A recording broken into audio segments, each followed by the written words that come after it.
இதனுடைய முதல் குற்றவாளியாக இருக்கிறதுக்கு பெரிய அளவு வாய்ப்பு விஜய் அவர்களுக்கு இருக்கு.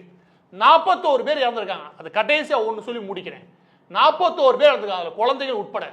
அதுல ஒரு அம்மாலாம் இன்ன வரை கண்ணில் நிக்குது, வீடியோ பாருங்க. அந்த அம்மாவுக்கு ஒரு ஆண் குழந்தை 1.5 வயசு. அந்த அம்மாவுக்கு வாயும் பேச முடியாது, காதும் கேட்காது. அவங்க அழுதது இருக்கு இல்லையா, அந்த அழுதது அந்த வீடியோ மட்டும் பாருங்க, உங்களுக்கு அதோட வலி என்னன்னு புரியும்.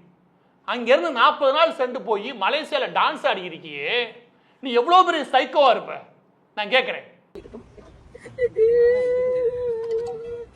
பதில் சொல்ல முடியலைங்க சார், என்னால பதில் சொல்ல முடியலைங்க சார். எனக்கு பசிக்குது, சாப்பிடுமா?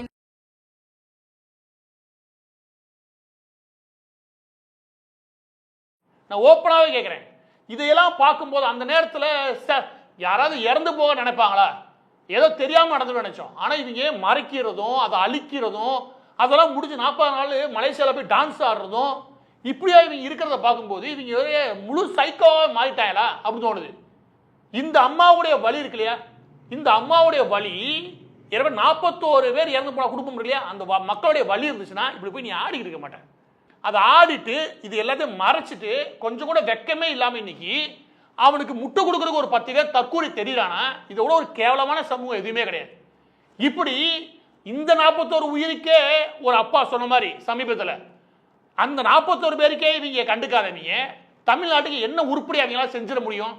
இதுலயே நேர்மை இல்லாதவங்க, இதையே உண்மையை மறைக்க நினைக்கிறவங்க, இவங்களால என்ன நல்லது செஞ்சிட முடியும்?